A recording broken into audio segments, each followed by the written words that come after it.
Saludos alumnos de diseño analógico, aquí con el tercer video de la serie de introducción a amplificadores. Bueno, este es el mismo circuito del video anterior, solo que aquel era la estructura primitiva, se conoce así. Se ven las capas para hablar sobre cómo era el flujo eléctrico en él.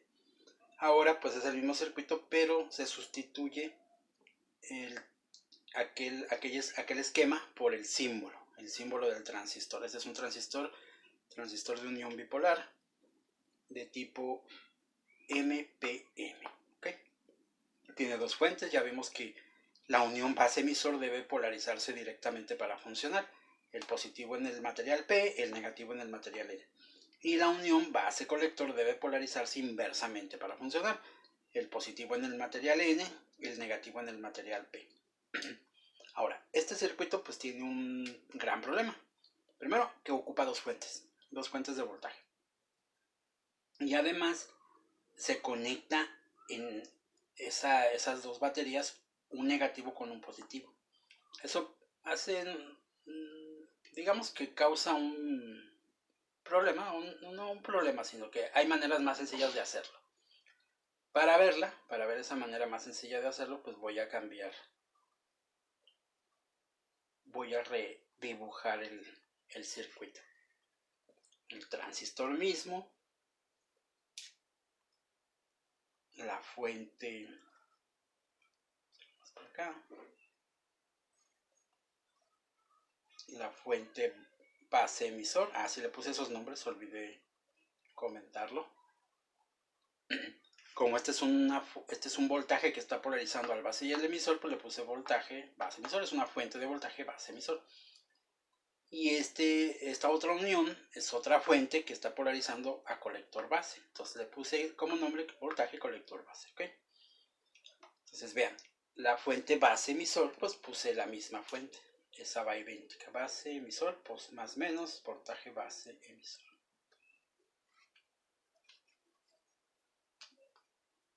Y va a la base y va al emisor.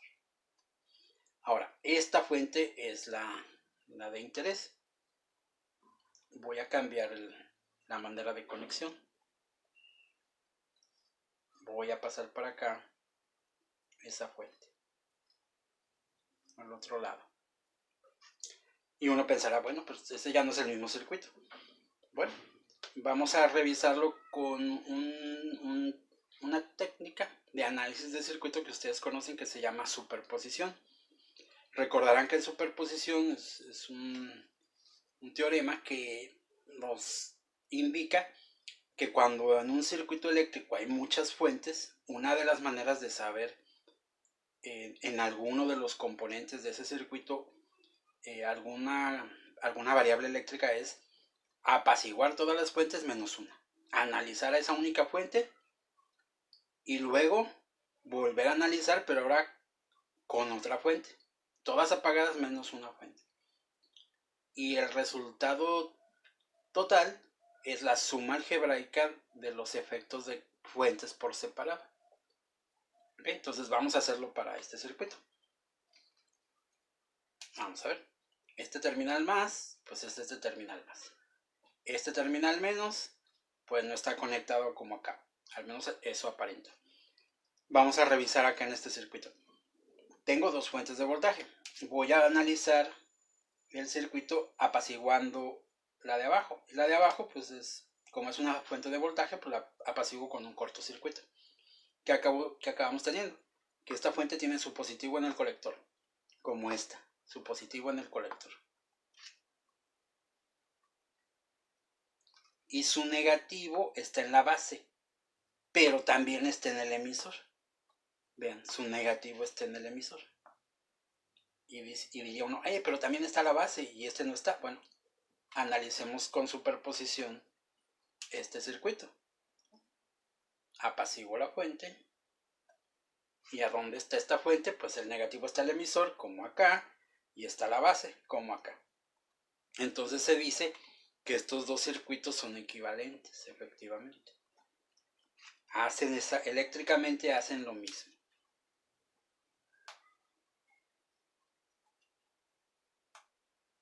Lo completo apretamos.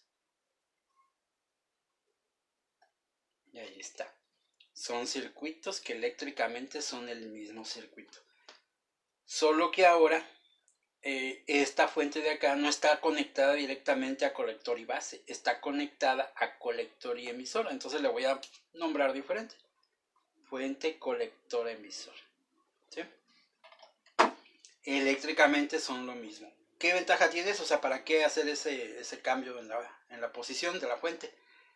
Tengo un punto común donde las dos fuentes, igual acá estaban las dos fuentes a un punto común, pero acá ahora los dos negativos son comunes.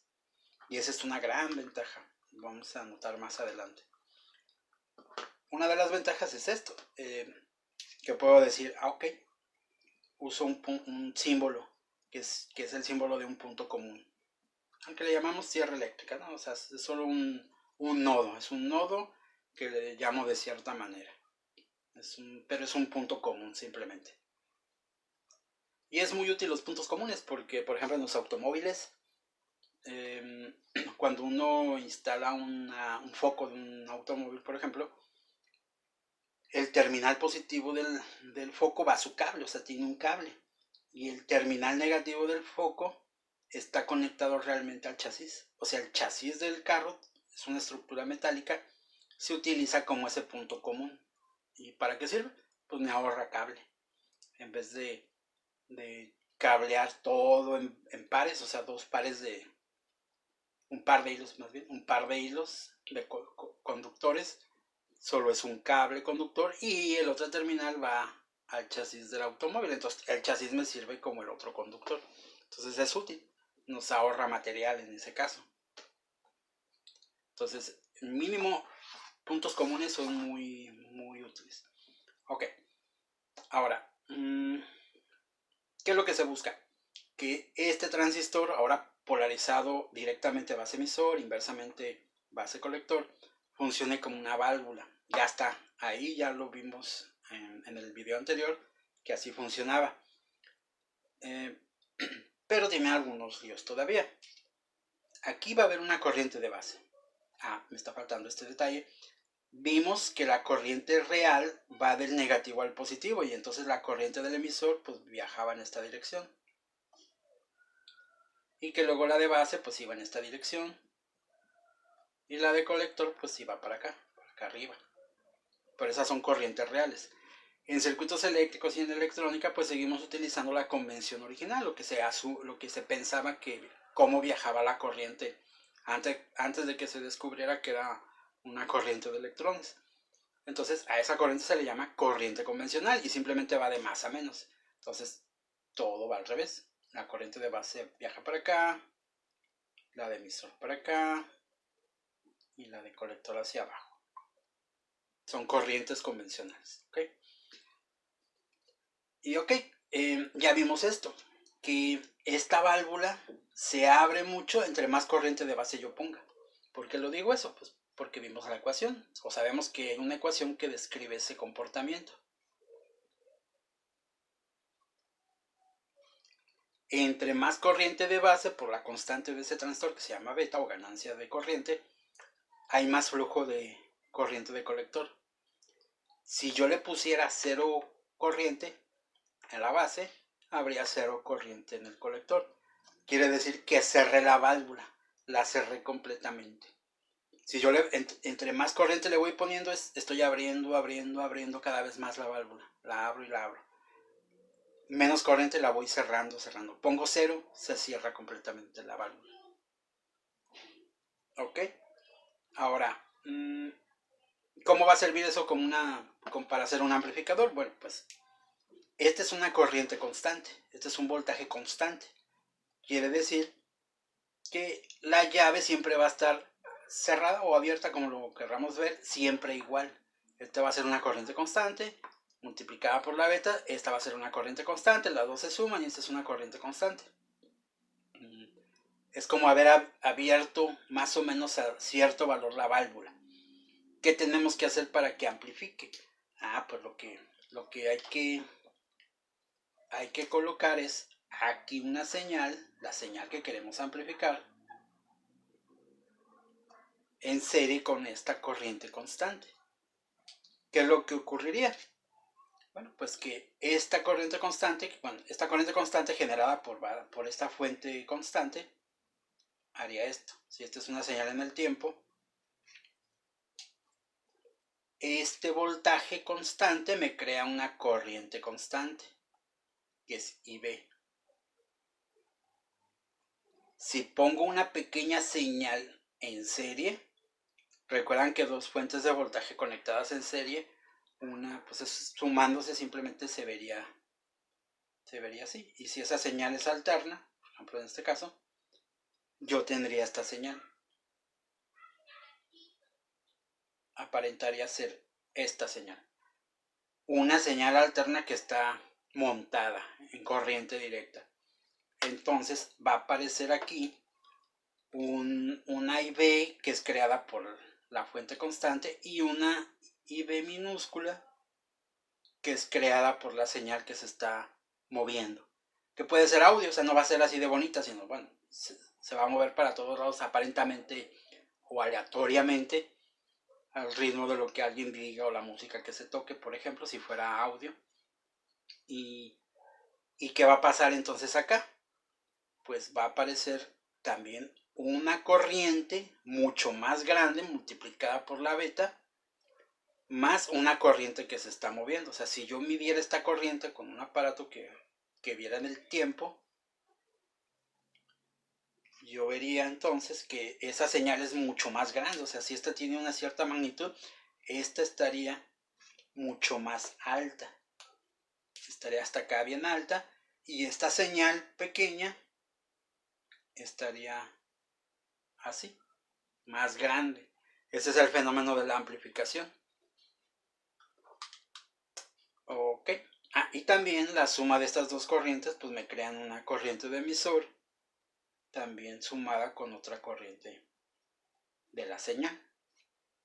Entonces hay corrientes constantes y corrientes variables. Es lo que aquí se... Y la nomenclatura usada típica es que las corrientes constantes se utilizan las letras mayúsculas y las señales que se están moviendo en el tiempo pues se utilizan letras minúsculas, ¿sí? Bueno,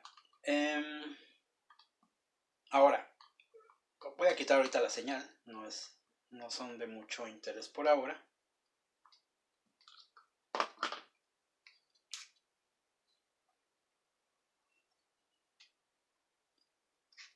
Hay un pequeño inconveniente en este momento, en el sentido de hacerlo práctico. Imaginen que este es un transistor de silicio y las uniones son de silicio. Sabemos que los voltajes que maneja aquí base emisor andan alrededor de 0.7, menos de 0.7. Que si fuera de germanio andará por ahí de 0.3. Que si fuera un Schottky andará por ahí de 0.2, alrededor de 0.2 volts. Quiere decir, vamos a pensar ese caso que es el donde el voltaje es más pequeño. Si aquí el voltaje que se ocupa es de alrededor de 0.2, quiere decir que esta señal tiene que ser alrededor de 0.2, digamos entre 0.1 y 0.3, es una señal constante muy pequeña. Y también esta señal de aquí pues debe de ser una señal muy pequeña para no sobrepasar mucho este voltaje porque lo puede dañar. Estamos hablando de señales muy pequeñas. Inclusive la que lo está alimentando, la que está haciendo que la válvula funcione, que esté en un punto en particular. Entonces